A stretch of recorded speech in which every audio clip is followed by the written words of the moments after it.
Buenas tardes, tengan todos ustedes, señores webinaristas del IAREN.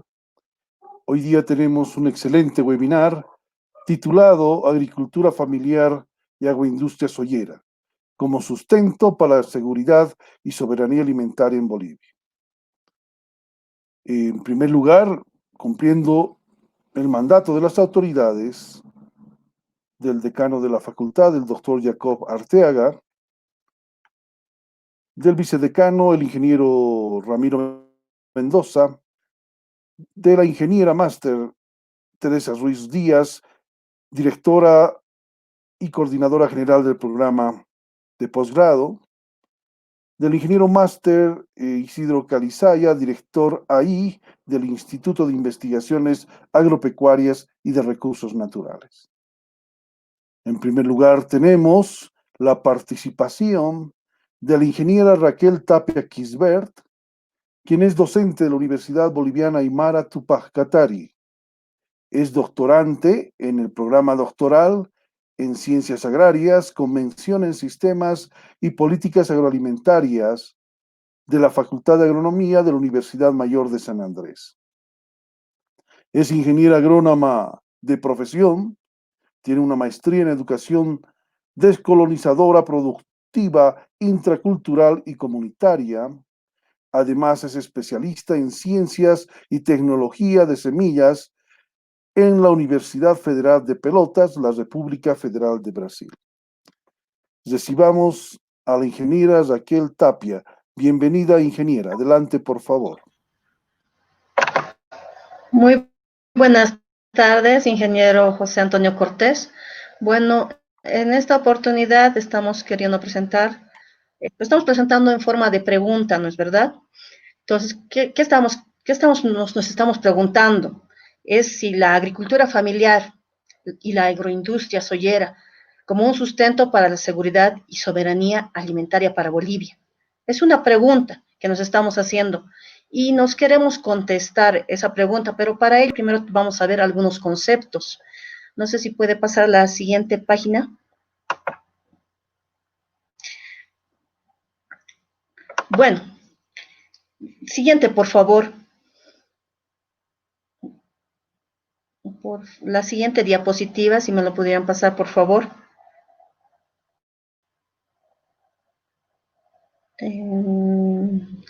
Entonces, definamos algunos conceptos. Primero, según la FAO, la seguridad y soberanía alimentaria se define como que existe vamos a empezar por la soberanía alimentaria. La soberanía alimentaria es el derecho de los pueblos a alimentos nutritivos culturalmente adecuados, accesibles, producidos de forma sostenible y ecológica, y su derecho a decidir su propio sistema alimentario y productivo. Aquí tenemos que darnos cuenta muy bien esta palabra, si es sostenible, además ecológica, y que sea accesible y producida para el sistema alimentario y productivo. Siguiente, por favor.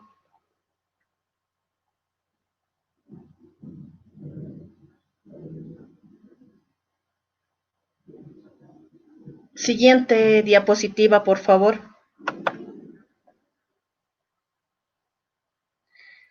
Está ingeniera. Además, la seguridad alimentaria, según la FAO, define que existe seguridad alimentaria únicamente si todas las personas tienen en todo momento el acceso a alimentos inocuos y nutritivos para satisfacer sus necesidades alimentarias. ¿Qué quiere decir? Que todas las personas que habitamos en este país tenemos la necesidad de alimentarnos y tener el acceso necesario para acceder a estos alimentos. Siguiente, por favor.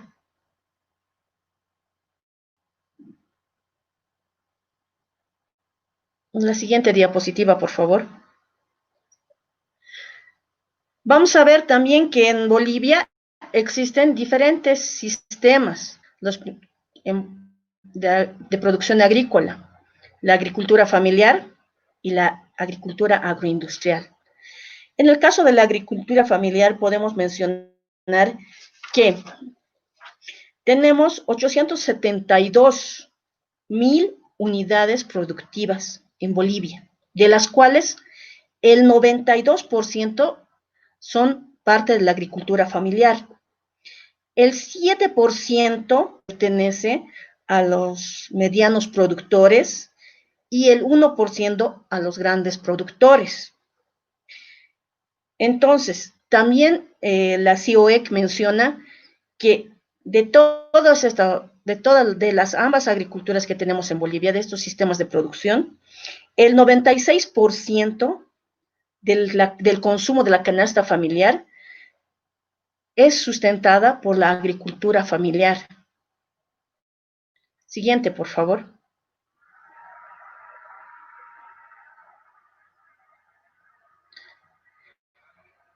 Vamos a ver el tema que nos corresponde, la soya. La soya es originaria de China y fue introducida a Bolivia hace 70 años y se comenzó con la producción en Santa Cruz. Entonces debemos de darnos cuenta que ya en 2020 ya estamos con 50 años que la soya se cultiva en nuestro país. Siguiente, por favor.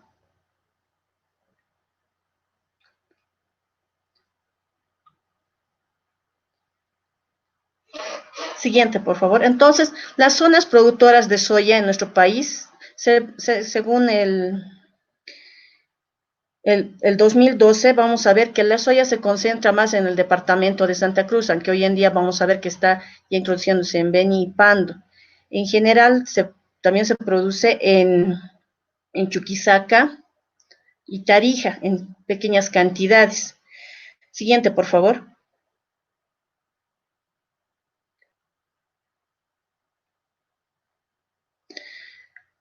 De las variedades que se cultivan de soya, tenemos variedades convencionales, que aquí pueden verlo. Tenemos unas 7 variedades convencionales, pero en su gran mayoría tenemos variedades transgénicas. Son una gran mayoría en nuestro país que son variedades transgénicas. Siguiente, por favor.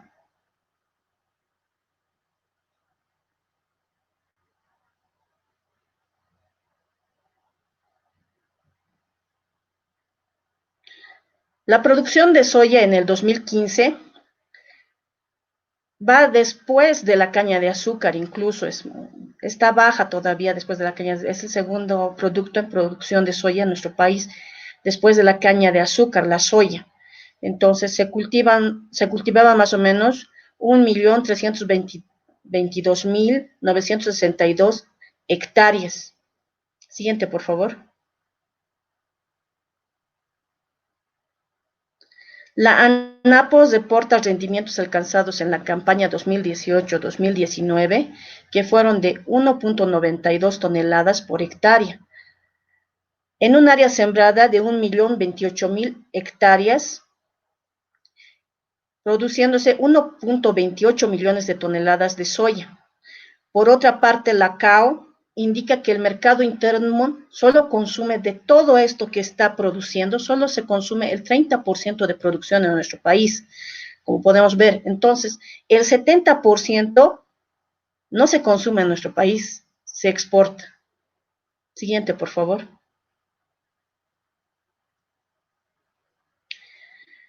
De toda la producción, el 80% de la torta de soya es el 80%, y la mayoría se exporta al exterior.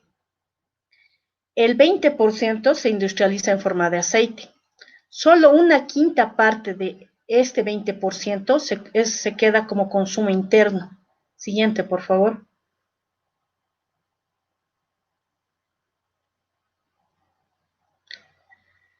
Debemos notar que en la producción de soya, el 95% de soya en nuestro país es transgénico. Por tanto, para su producción se utiliza el glifosato, que es un herbicida de amplio espectro. Siguiente, por favor.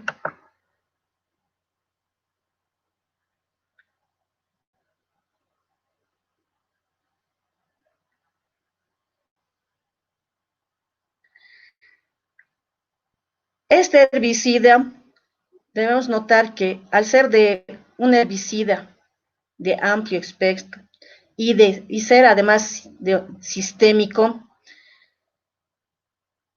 En nuestro país se lo considera de baja toxicidad, pero ya en otros países se lo ha catalogado como de alta toxicidad. ¿Por qué? Porque muchas veces debemos tomar en cuenta su forma de aplicación, cómo es que se lo aplican. Y si realmente viéramos cómo se utiliza o cómo, cómo lo utilizan los productores, veremos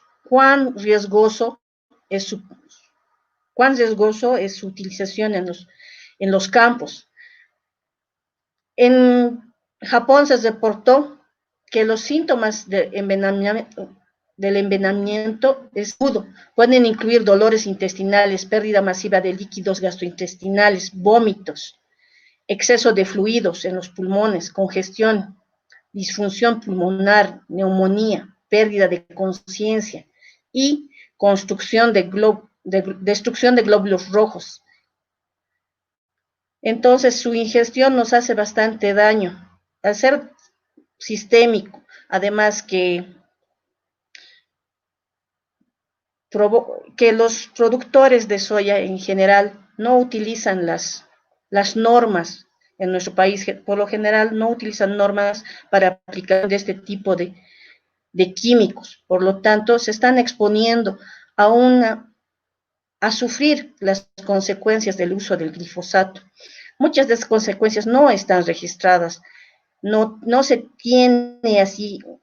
En muchos artículos se dicen que que no causa daño, pero así, revisando otros artículos y otras publicaciones, podemos ver que el glifosato llega a causar bastante daño al organismo, y no solo al organismo, a nuestro organismo, a las personas, también al medio ambiente. Siguiente, por favor.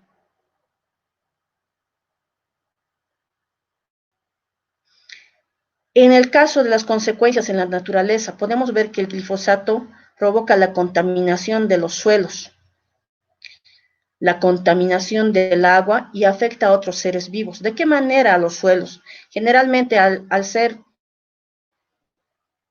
este un producto herbicida que solo permite el crecimiento de estas variedades transgénicas de soya, está quitando la cobertura de los suelos, ya que al asperjarlo no se hace un asperjo, no se asperja de manera localizada, también es trasladado por el viento, provocando la eliminación de otras especies vegetales a su alrededor.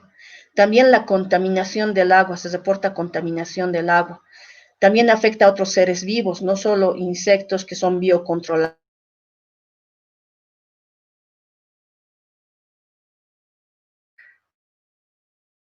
El agua, a otras especies, por favor.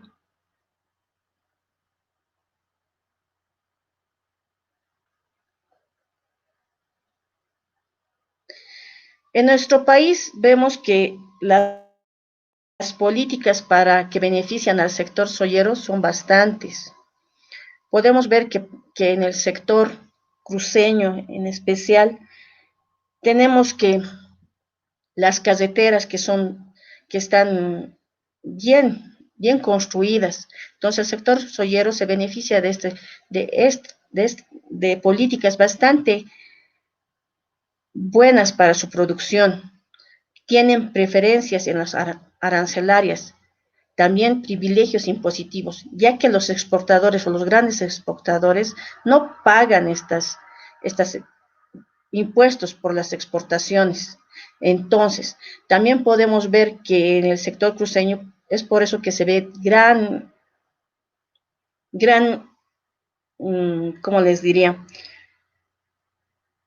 Una elevada posición entre los industriales soyeros. Entonces, la misma maquinaria que utilizan tienen bastantes prioridades en el sector soyero que el gobierno les otorga o les da a la industria. Siguiente, por favor.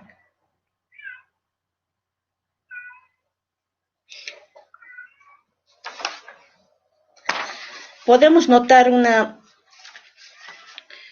Algo que es muy curioso, que en nuestro país tenemos, el Estado está subsidiando más o menos el 4 bolivianos por el litro de diésel.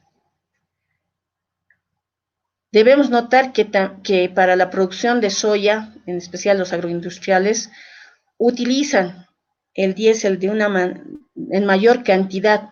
Por lo tanto, si vamos a analizar ese punto, veremos que prácticamente su producción está siendo subvencionada. Muchos de los productores, nosotros no notamos esa subvención. Y entonces por eso es que nos preguntamos, ¿realmente estamos aportando, o la soya, la producción de soya está aportando en esto la parte de seguridad alimentaria? Si gran parte de nuestro país está subvencionando esa producción, ya sea con carreteras, con preferencias arancelarias, con privilegios impositivos, y si no existiera esa subvención, ¿qué pasaría? ¿Cómo andaría el mercado de soya? Vemos que no es igual el trato a los productores, ya sea a los que producen de manera familiar o de manera industrial, no es el mismo el trato en la producción soyera. Vemos que la CIOEC este año presenta un artículo y que dice que por favor que les den las mismas condiciones para poder producir, que, se, que exigen ayuda, que dicen que por favor también se creen zonas libres de transgénicos.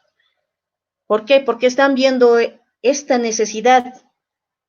Esto es lo que llamamos nosotros sustentabilidad, que sea sostenible en el tiempo. ¿Por qué? ¿Qué le vamos a dejar a nuestros hijos cuando estos suelos ya no sean fértiles?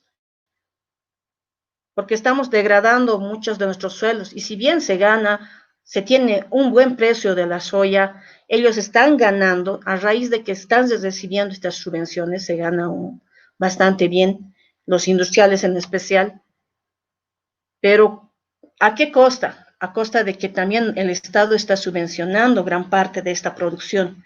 Pero ¿qué pasaría si no hubiera esta subvención?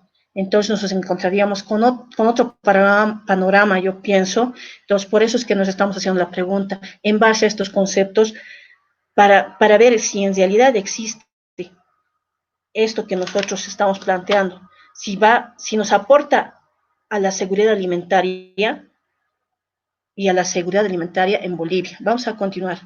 Siguiente, por favor. Va a continuar mi compañero del doctorado con la siguiente exposición.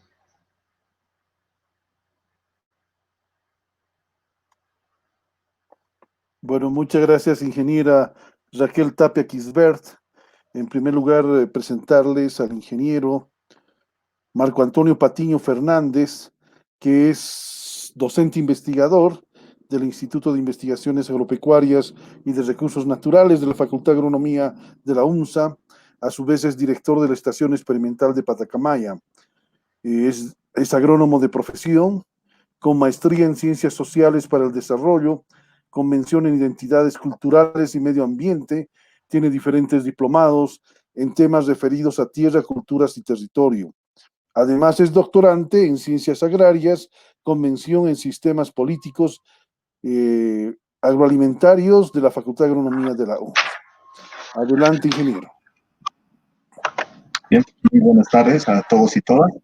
Agradecerle a usted también, ingeniero, y bueno, para nosotros al menos presentar este tema que genera mucho debate, nos va a ayudar también un poco para cuestionarnos más, ¿no? Entonces, la intención sobre todo es eh, conflictuar, promover la discusión entre los participantes para que podamos ir realizando respuestas desde nuestro enfoque y poder ir construyendo políticas agroalimentarias más sostenibles.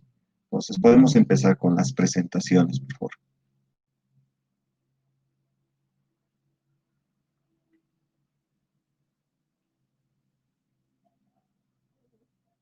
Bien, como si lo podemos agrandar. Gracias. Sé que tal vez puede ser muy difícil el tema de la lectura, pero quisiera robar algunos minutos para que ustedes puedan dar lectura a esta historia, historia de los monos. Nos podemos dar quizá unos 3 minutitos, por favor, para que los presentes puedan dar lectura.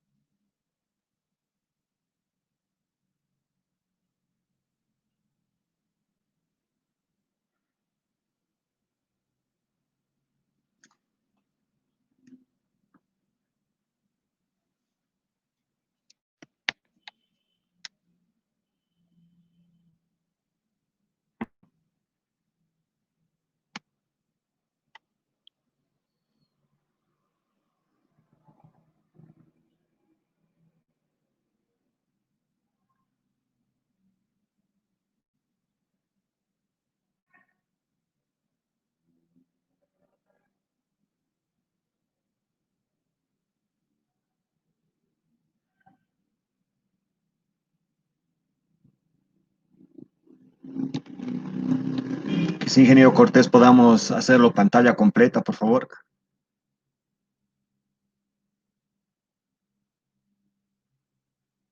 Gracias.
Nuevamente se sedujo, ingeniero.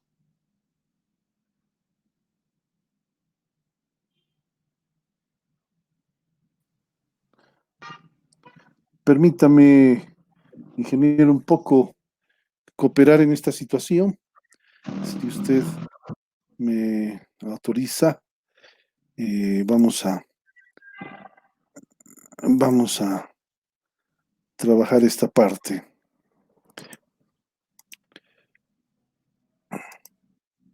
Historia de los monos. Un grupo de científicos metió a 5 monos en un jaula. En el centro había una escalera y sobre ella un montón de bananas. Cuando un mono subía la escalera para coger bananas, los científicos lanzaban un chorro de agua helada sobre los que quedaban en el suelo. Después de algún tiempo, cuando un mono trataba de subir la escalera para alcanzar las bananas, los otros lo golpeaban. Pasado algún tiempo más, ningún mono intentaba subir la escalera, a pesar de la tentación de las deliciosas bananas colgando de la parte superior. Entonces los científicos sustituyeron uno de los monos y metieron en la misma jaula otro que no había estado en el experimento del agua helada. Naturalmente, lo primero que hizo el mono nuevo en la jaula fue dirigirse hacia la escalera y subir el primer peldaño. Cuando fue rápidamente atajado por los otros, le agarraron y le pegaron con dureza. Después de algunos intentos y algunas palizas, el nuevo integrante del grupo ya no trató de subir más por la escalera. Un segundo mono fue sustituido en la jaula y ocurrió lo mismo, con la diferencia de que el primer sustituto participó con entusiasmo en la paliza atizada al novato. Era el que más fuerte le pegaba. Poco después hubo un tercer cambio y se repitió el mismo proceso. Finalmente, los científicos habían sustituido a todos los monos veteranos que aún quedaban en jaula.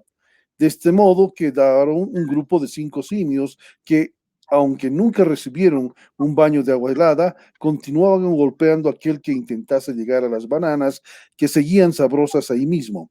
ahí arriba, perdón, en la parte de la escalera. Si hubiera sido posible preguntar a alguno de los monos por qué le pegaban a cualquiera que intentase subir a la escalera, con toda certeza la respuesta habría sido, no sé, las cosas siempre se han hecho así desde aquí. Muy amable, ingeniero.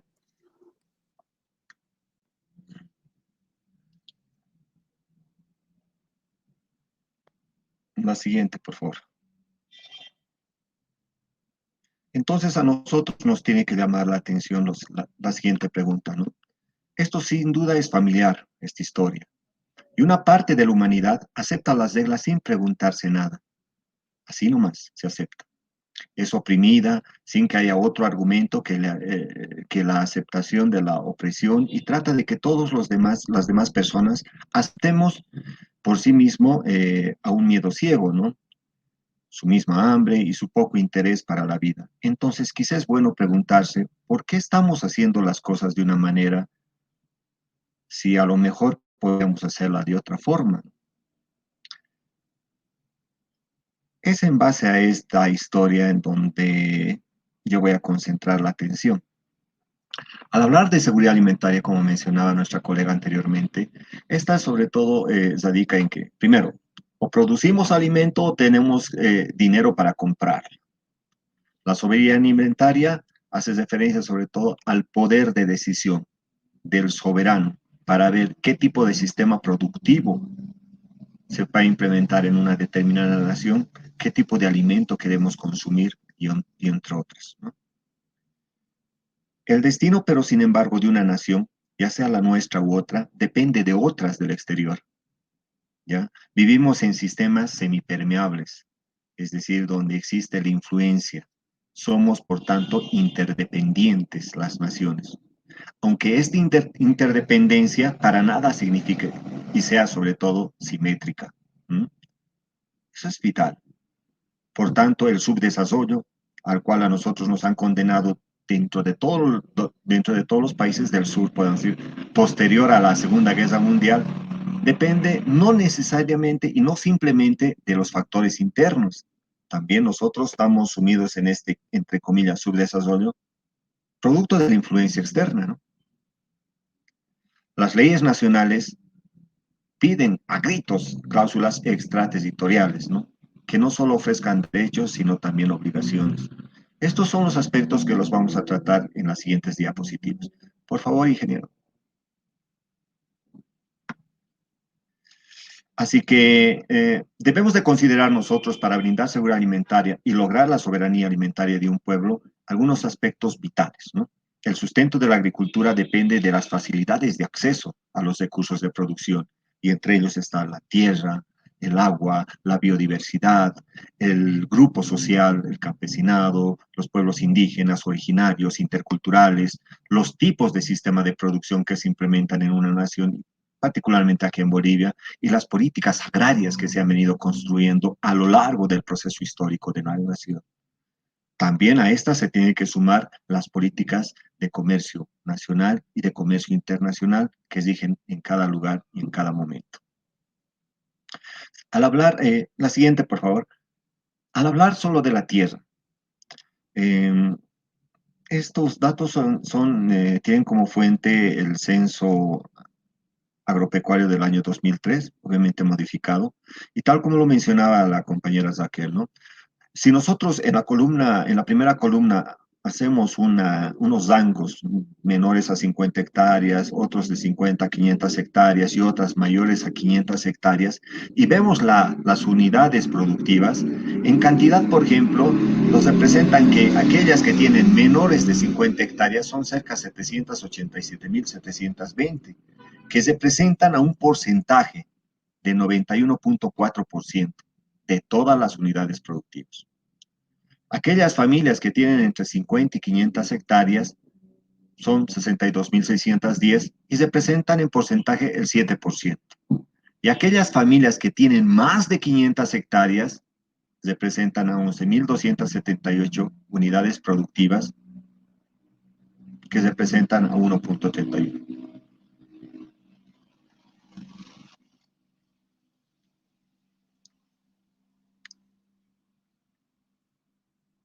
Estos datos nosotros tenemos que analizarlo de forma muy, muy fría, por favor, la anterior, ingeniero, tomando en cuenta lo siguiente, mire, si bien las unidades productivas son el 91.42% que tienen menos de 50 hectáreas, estas acceden al 14% de la tierra. Y aquellas que tienen más de 500 hectáreas, mucho más de 500 hectáreas, acceden al 66% de la tierra. Entonces, todo el proceso histórico en cuanto a las reformas agrarias, en parte, no han solucionado el problema de la equidad de suelos, de la equidad de acceso a la tenencia de la tierra en Bolivia. La siguiente, por favor. Esta línea de tiempo nosotros podemos advertir, quizá lo dividiríamos en tres hitos importantes el proceso histórico referido a la tenencia de la tierra en Bolivia. Aquella que hace de 1953 para atrás, ¿ya? Donde existía servidumbre, inequidad en cuanto a la distribución de la tierra, existía en el tema de las haciendas, se importaba en ese entonces también alimentos, pero previo a este, en 1953, se genera pues un plan, el famoso plan Boham, ya de la década de los 40, en donde ya nos decían, ya nos daban algunas directrices. Primero que tenemos que cambiar nuestro aparato económico productivo en Bolivia. Debemos dedicarnos más a la parte agrícola. Y es por eso que se generan también migraciones hacia el este y al norte de Bolivia, ¿ya? Producto de ello, desde Coroico, Caranavi, Sapecho, Palos Blancos, Yucumo, Zudenavaque, etcétera, etcétera, han ido conformándose comunidades. Lo propio pasó por el Chapare, Cuatro Cañadas y otros hacia el este de Bolivia. ¿Ya? Es un aspecto vital que se debe de tomar en cuenta porque este proceso histórico nos marca ahora la realidad en la cual estamos viviendo. ¿Ya? Después de 1953, con esta reforma agraria, ya existe una distribución de la tierra en el occidente y en los valles. Pero también se da un latifundio en el oriente, donde aquella gente que, entre comillas, era sobre todo amigos o creaban lazos de amistad o espiritualidad con los que ostentaban el poder, han logrado acceder pues a gran cantidad de tierra, ¿ya? No olvidemos de que la reforma agraria, además de otorgar tierra a los bolivianos que querían trabajar en ella, también otorgaba tierra a los extranjeros. Y es por eso también que existen las colonias, ¿no? Las colonias japonesas, las colonias menonitas y etcétera, que hasta ahora ya se han establecido aquí en Bolivia, ¿ya? Entonces, el enfoque sobre todo era la producción agropecuaria del Oriente de La Paz, para ya no importar los alimentos, ¿no? Para que en estas regiones se produzca el alimento para la gente que vive en el interior y también se puede exportar, ¿ya? Luego, después hubieron grupos que fueron vulnerados en esto, ¿no? Y un grupo muy importante, quizá no numeroso, pero muy importante, se constituyen los pueblos indígenas de Bolivia, quienes en 1990 protagonizan una marcha, la primera marcha de los pueblos indígenas, denominada por la tierra y la dignidad, ¿ya? Porque cuando hubo el tema del Instituto de Colonización, llevaron gente hacia el oriente, bueno, pues sobrepusieron a sus territorios a otras comunidades campesinas. Les arrebataron, incluso teniendo documentos que podían haber demostrado que ellos habitaban ese territorio, bueno, pues hubieron otros asentamientos. Entonces, en 1996, con la ley INSA, existe otro fenómeno, ¿no? Que es el acceso a la tierra. Sobre todo a las tierras colectivas, las tierras comunitarias de origen, que ahora la llaman TIOC, ¿no? Territorio indígena originario campesino. ¿Mm? También se da mucho énfasis en el tema del saneamiento de la tierra, porque ya eran muchos conflictos, muchas sobreposiciones, entonces uno de los principios de la ley INSA era el saneamiento de la tierra, ¿ya? Y un aspecto sustancial era la prohibición de acceso a la tierra por parte del Estado a gente extranjera. ¿Mm? Pero entre esta etapa, si bien ya se producía más antes, pero se enfatiza más acá, en 1990-92, ya pues la producción de soya, sobre todo transgénica, ya se inicia en Bolivia, ¿no? Ya se inicia en Bolivia. Y después se las reconoce.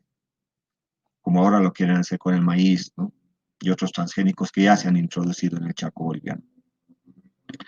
Pero después ya va generándose un fenómeno desde el año 2016, un fenómeno que si bien no se percibe ahora, pero va creciendo, que es referido a la concentración y extranjerización de la tierra.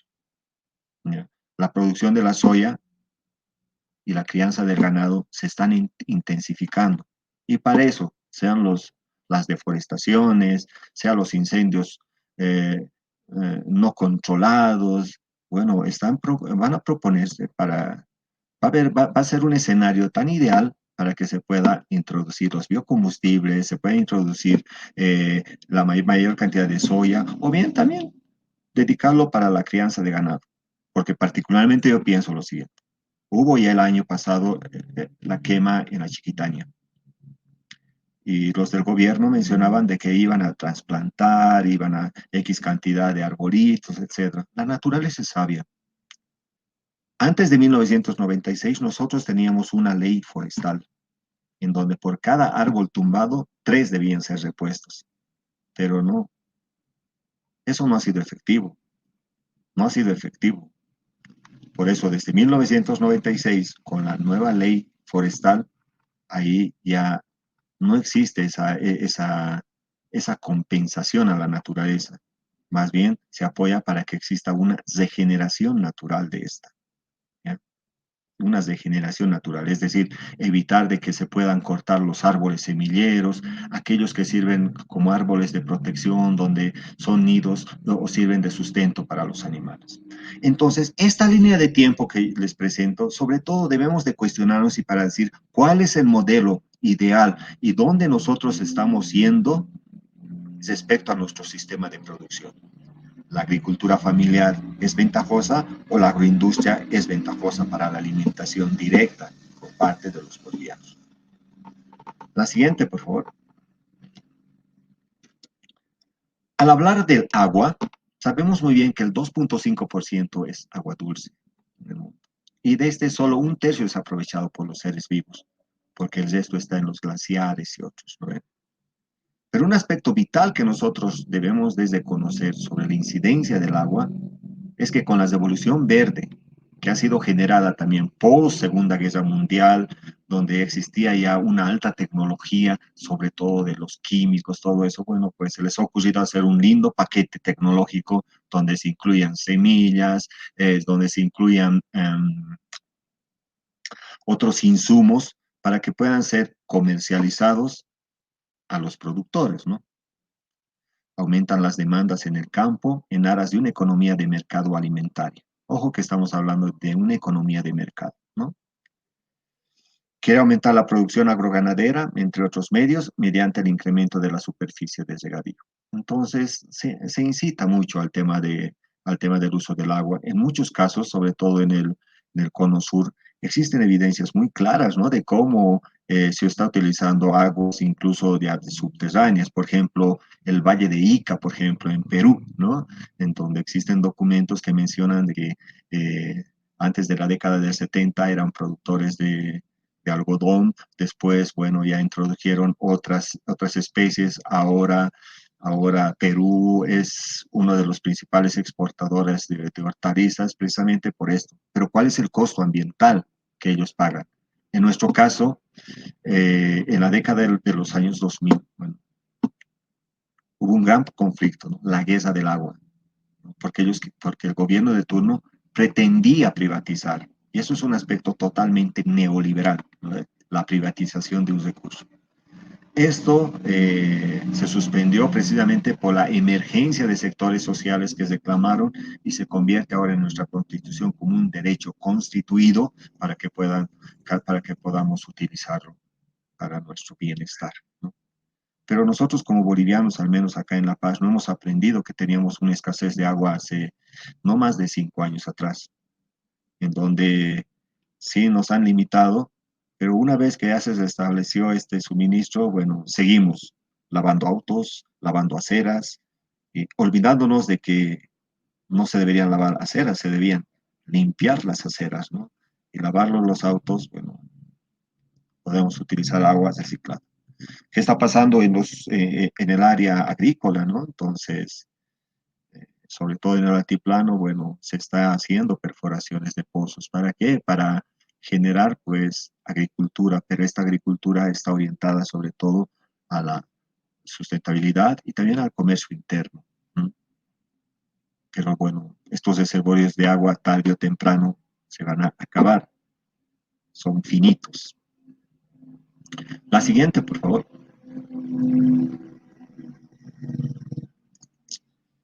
Eh, Al hablar de la biodiversidad, debemos de remontarnos a la historia, ¿no?, de la humanidad. Hace ya más de 10.000 años, la humanidad inició su camino, ¿no?, ligado mucho a la naturaleza. Entre prueba y error, lograron conseguir una agrobiodiversidad de la biodiversidad que existía y nos daba la naturaleza, ¿no? Fruto de esta coevolución a lo largo del tiempo ha sido pues la riquísima generación en cuanto a la variedad de especies vegetales y animales que se tienen, ¿ya? Y esta diversidad ha sido y es uno de los pilares fundamentales de las agriculturas campesinas. Bolivia se precia de ser un centro de origen de varios cultivos, entre ellos la papa, el maíz, la quinoa, la cañagua y otros, ¿no? Tenemos que ser muy puntuales y enfáticos sobre este aspecto, ¿no? Porque, por ejemplo, si nosotros nos ponemos a pensar y decimos qué consumimos diariamente, hacemos un listado, vamos a advertir que nuestro alimento, entre comillas, solo se va en unos 3 hasta 5 productos de los más de 1.500 productos que podemos utilizar. Y esto es parte de un modelo hegemónico, de un modelo económico, que nos hacen ver un determinado producto para que nosotros lo podamos comprar y olvidar otros que pueden tener, que pueden ser más nutricéuticos, por ejemplo, ¿no? ¿Lo puede agrandar, ingeniero?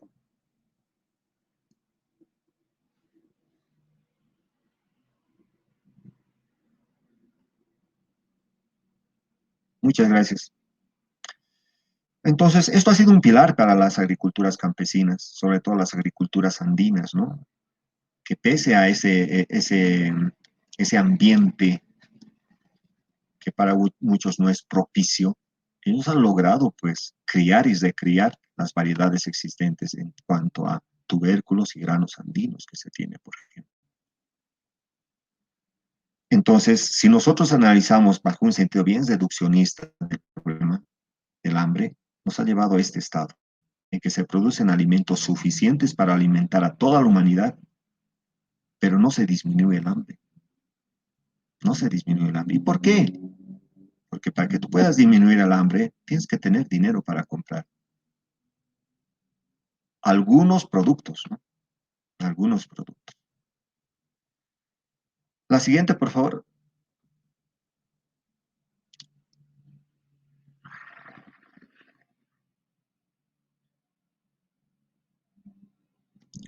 La siguiente, ingeniero.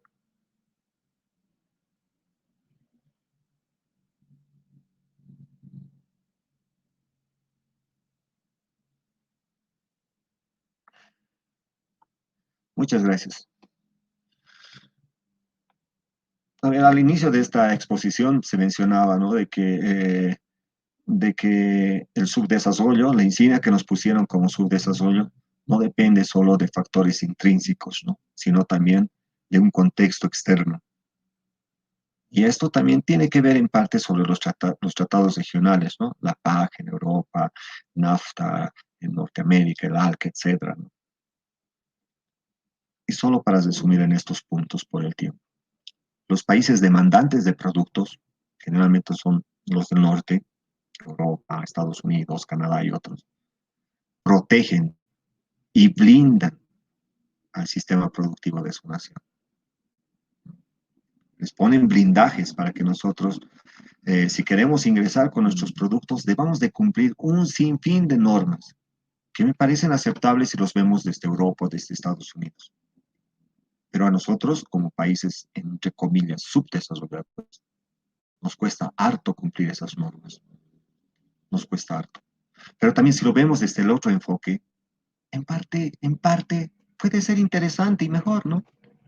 Porque el grano de café, por ejemplo, que producimos acá en Bolivia, o cualquier otro cultivo, al llegar como un producto final, una taza de café a un europeo, no nos preguntamos qué cantidad de huella hídrica dejamos, ¿no? ¿Cuánta agua realmente se gasta para una taza de café? Entonces nosotros tenemos que pagar el agua para exportar nuestro producto, para ser competitivos en esos mercados, ¿ya? Generalmente estos tratados son poco ventajosos, pues, para los países del sur, ¿no? Como les mencionaba hace rato. Son poco ventajosos. Y en el marco de estos tratados, los países del norte también, pues, internan productos agropecuarios a precios por debajo del costo de producción de otros países, ¿no? Un ejemplo lo ha vivido México, ¿no? En la relación de México con Estados Unidos, donde Estados Unidos, al subvencionar su producto, el maíz que sacan de Estados Unidos, lo subvenciona para que no se caiga su aparato de sistema productivo.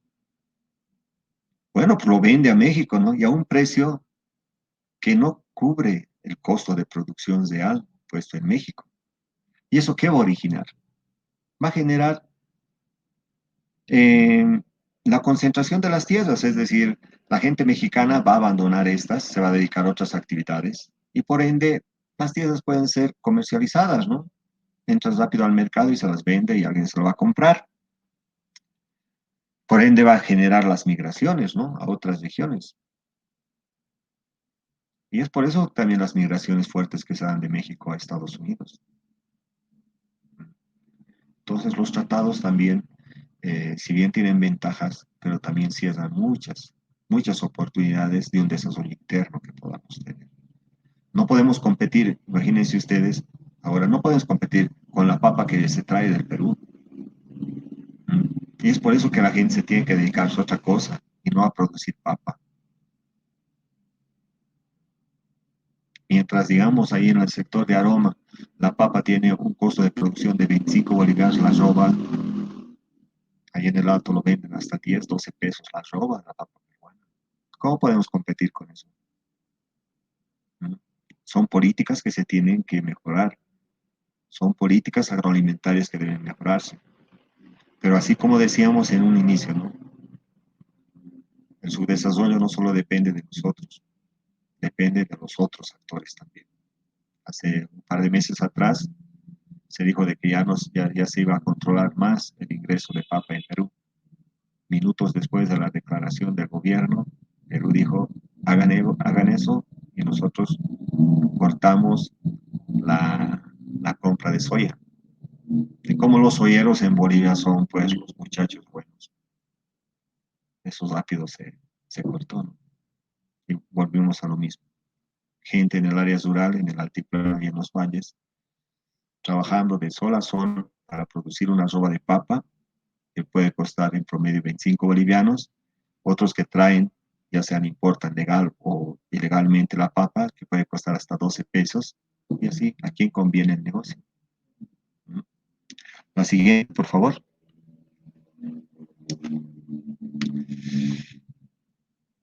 Yo pongo aquí, por el tiempo y otros aspectos, a manera de conclusión, los siguientes 5 puntos. El primero, ¿no? La seguridad alimentaria está relacionada con el proceso productivo de una agricultura familiar tradicional. Eso ni duda cabe en el área rural. Pero también hay nuevos modelos implementados en las áreas urbanas y periurbanas. Eso nos muestra varias ciudades, ¿no? Que están nuevamente retomando las actividades agrícolas como parte de su actividad socioeconómica.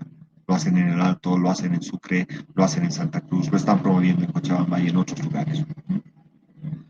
La soberanía alimentaria como concepto y acción reivindica el derecho humano al acceso a los alimentos. No olvidemos que la soberanía alimentaria es un constructo social de parte de un movimiento social transnacional, que es la Vía Campesina, ¿ya? Que en la década de los 90 ya ha cuestionado este modelo mercantilista del alimento, ¿ya?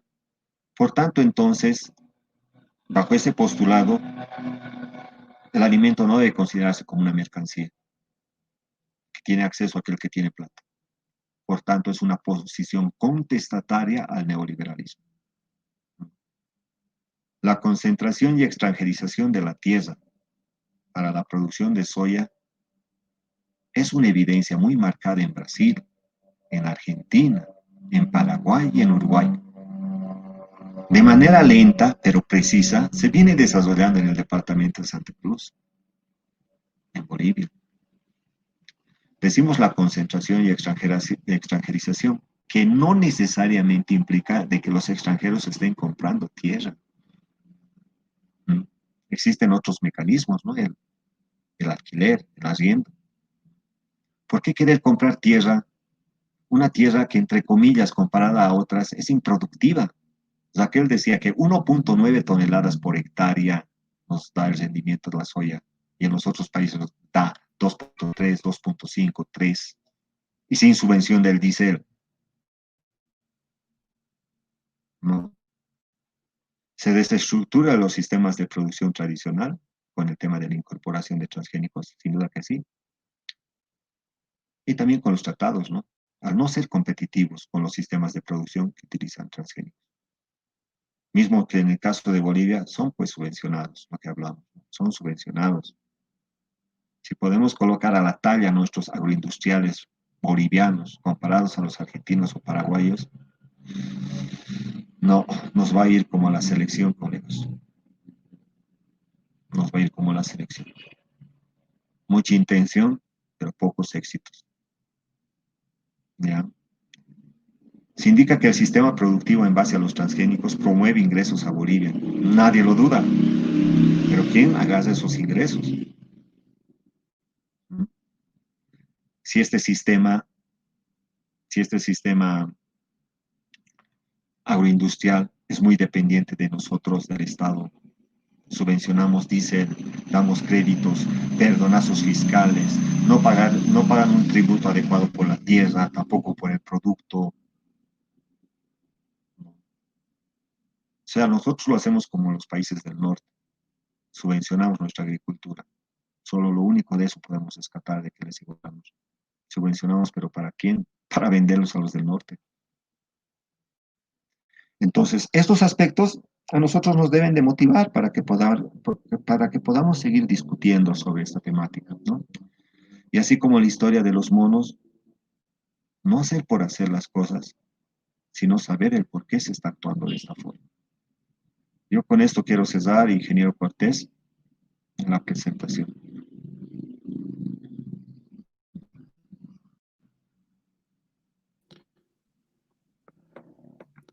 Bueno, muchas gracias, ingeniero Marco Patiño. Hay algunas preguntas que se las voy a pasar a continuación. Vamos a ir de la primera. Dice,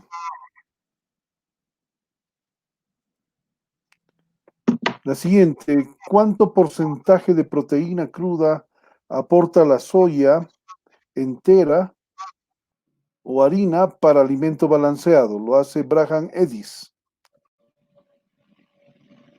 Y también tiene una segunda pregunta que dice, no es la misma, ¿no? Es la misma, que dice porcentaje de proteína cruda para la torta o harina de soya para alimento balanceado.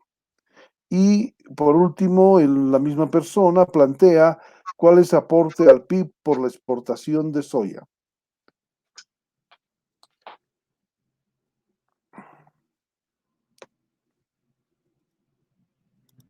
Raquel, tú.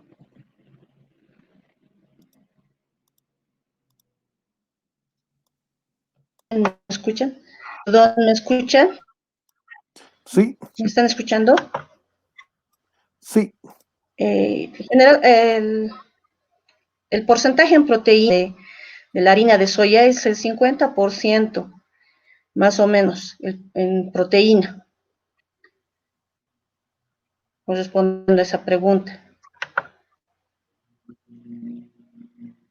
Perfecto. Hay una otra pregunta de la misma persona, que es Braham Edis, que dice: el norte integrado y la zona de expansión son bañados por el Río Grande. Para ello, la producción de soya, trigo, maíz y sorgo es vital. De la misma manera, dice, es vital para la seguridad alimentaria. No sé si ustedes podrían responder esta parte. A ver, primero el aporte al PIB de la soya no pasa de los 2%, ¿no? El norte integrado y la zona de expansión son bañados por el Río Grande. Para ello, la producción de soya, trigo y maíz y sorgo es vital para la seguridad alimentaria. Sin duda que sí, ¿no? Por eso, si nosotros lo vemos conceptualmente, la seguridad alimentaria puede servir como alimento producido o como dinero para poder comprar esto. No estamos negando de que no se aporte con la soya, no se aporte con el trigo, no se aporte con el maíz y sorgo para garantizar la seguridad alimentaria. El tema estamos viendo y un poco indagando el tema es la problemática de la soya en el departamento de Santa Cruz, ¿no? Que tiende a crecer. Perfecto. Tenemos acá otra de Eduardo Carvajal Rodríguez, dice: al parecer la generación de variedades de especies vegetales y animales ya no es así. Por el contrario, se ve que la pérdida gradual de estas especies como resultado del mal manejo de los factores productivos. Bueno, si quieren, bueno, tenemos aquí Sandra Condori Vargas, que felicita al ingeniero Patiño. ¿Y cuáles serán los productos estratégicos que se deben producir en el altiplano? Yo creo que estas dos quedaríamos para unas posibles respuestas. Ustedes dirán.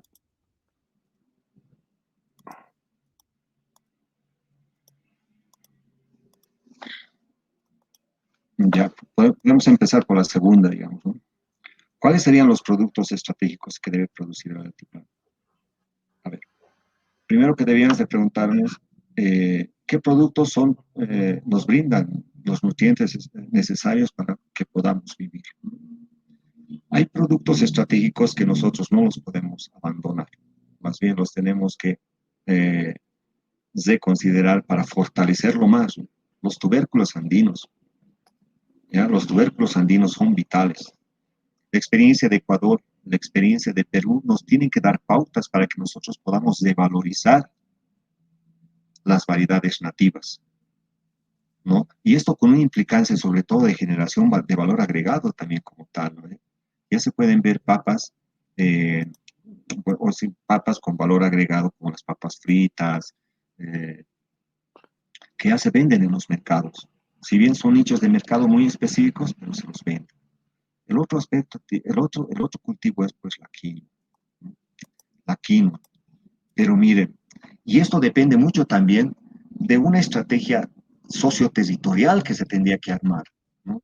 Entendiéndose que el territorio se la tiene que tomar en cuenta no solo como la tierra, sino el territorio es un concepto, una construcción cultural de un grupo de personas, donde hacen sus actividades, territorializan sus actividades y se sienten dueños de este territorio.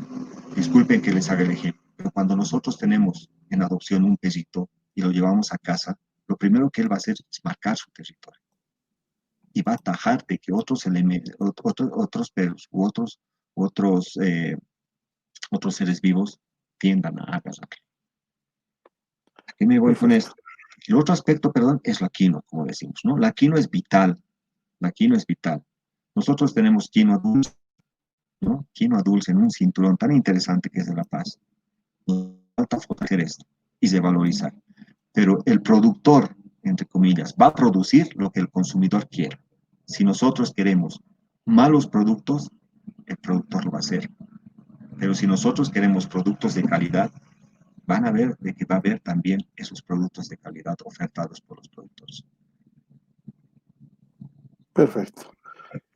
Franco SR Lima dice: ¿cuál es su punto de vista? ¿Cuál es el punto de vista de ambos, me imagino, en la evaluación de la introducción de soya HB4 e intacta, resistente a la plaga y sequía, incrementando un 30% de rendimiento que será destinado al biodiesel? Les dejaré con esta pregunta. No sé, tú, Raquel, perdón. Bueno, si vamos a ver el punto de vista, ¿no es verdad? Estamos hablando de la parte de seguridad y soberanía alimentaria. Si vemos que este tipo de soya está entrando únicamente para producir el biodiesel, ¿no es verdad? Vamos a ver que también para este tipo de producción se utiliza bastante bastantes químicos. Lo que estamos generando es, como decía el ingeniero, degradamos nuestro suelo. El recurso suelo no es pues que lo vamos a tener, no es inagotable. Nuestra frontera agrícola está creciendo. Y si vemos nuestro país, la verdad, está subvencionando a otros países. Nosotros estamos dando el dinero, estamos aportando con dinero para la producción de soya, habrán visto los datos, pero ¿para quién producimos? ¿A dónde se va a ir todos estos productos? También hay que pensarlo muy bien. No necesariamente vamos a producir, vemos dinero y tenemos que también pensar en qué estamos dejando a futuro. Como decía el ingeniero, tenemos que pensar cómo, si vamos a producir para únicamente generar recursos económicos y ver en qué manos va a caer estos dineros. Entonces, Pero yo quiero aclarar algo también, ¿no? en realidad. Sobre eso, mire, a ver, son resistentes a la sequía, ¿no?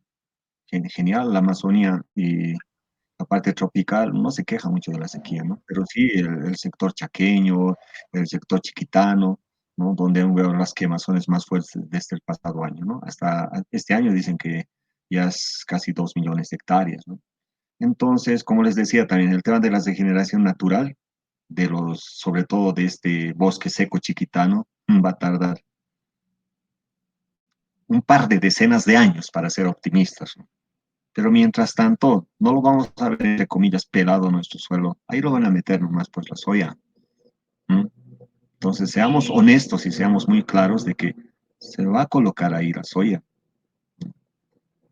Ya nosotros estábamos con un evento. Ahora se están estudiando otros eventos bueno, se están estudiando en teoría, ¿no? Porque en la práctica ni eso se hizo. Se los va a probar y ya va a ver. Y ya van a entrar esos eventos también.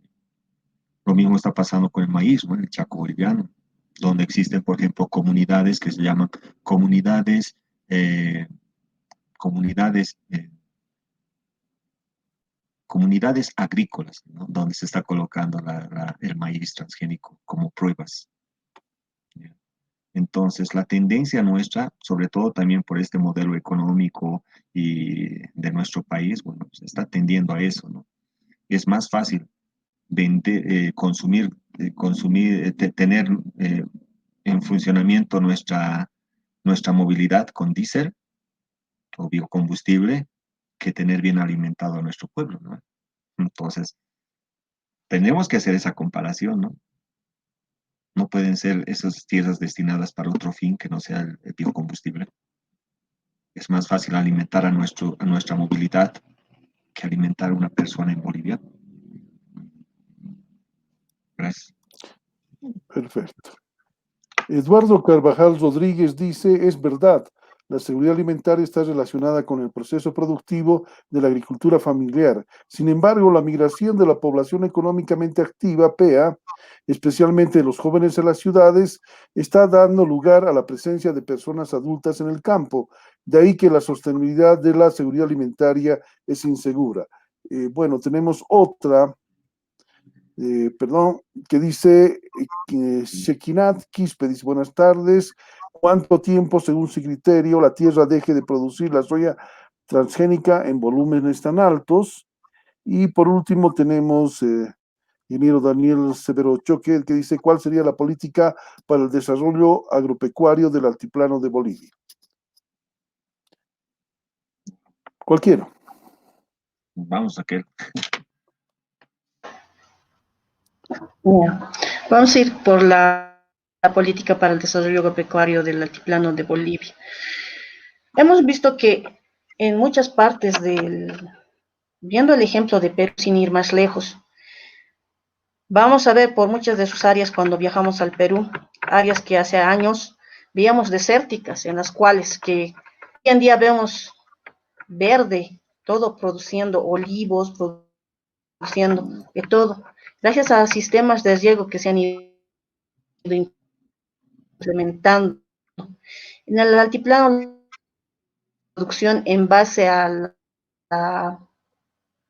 esto que hemos ido perdiendo, el clima.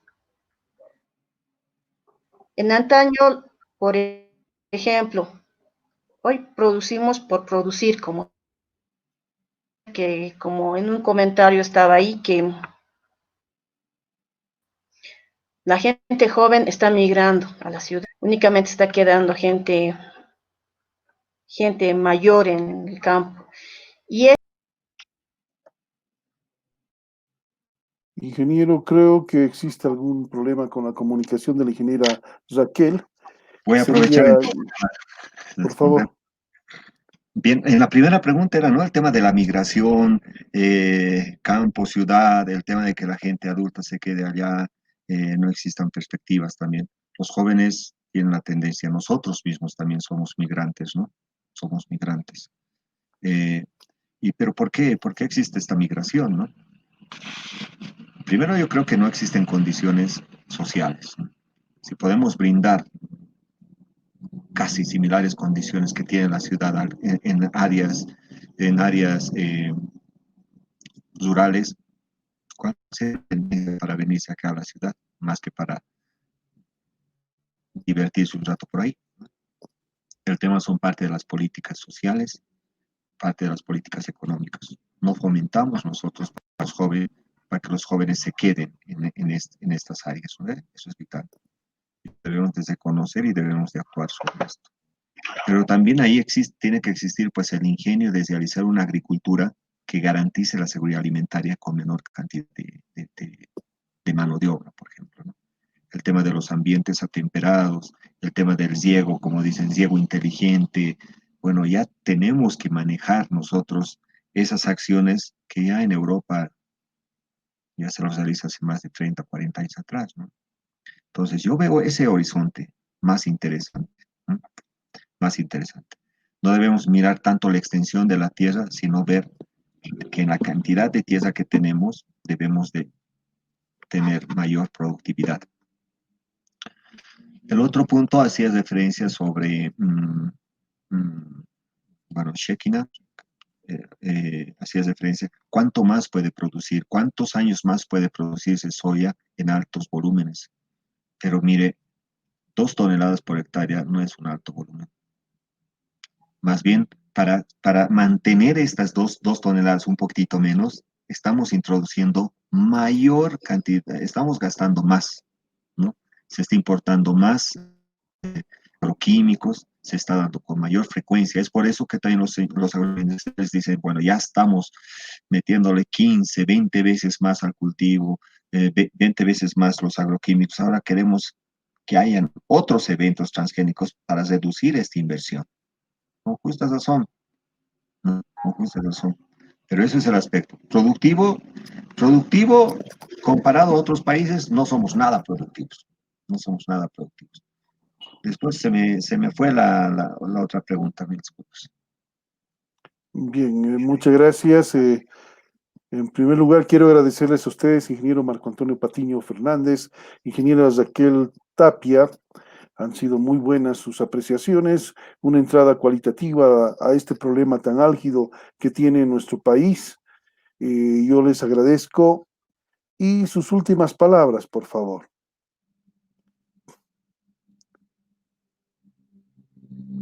Adelante, Raquel. Estás con el micrófono apagado.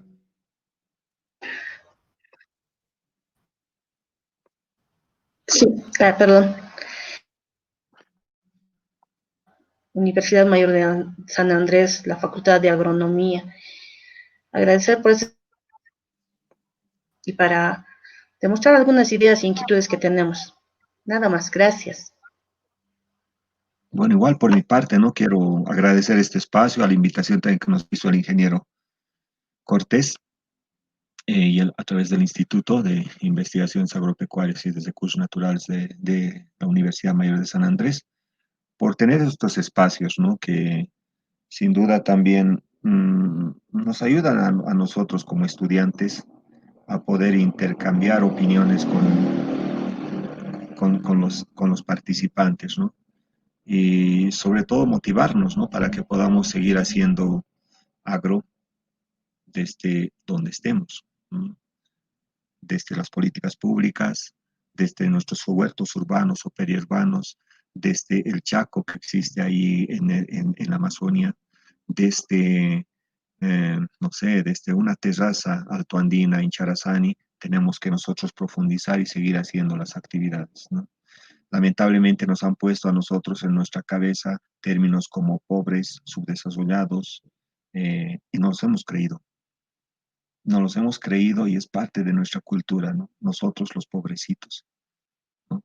Pero eh, sin ver de que tenemos nosotros más bien mucha biodiversidad, no debemos de someternos a las acciones así tan fáciles de que quieran quitarnos la agrobiodiversidad que han sido cuidadas, cultivadas, recriadas por nuestros antecesores, ¿no? Más bien debemos de mantenerlo para que ese es capital sirva como parte vital de la seguridad alimentaria y eso nos ayude a tener una soberanía alimentaria. Muchas gracias.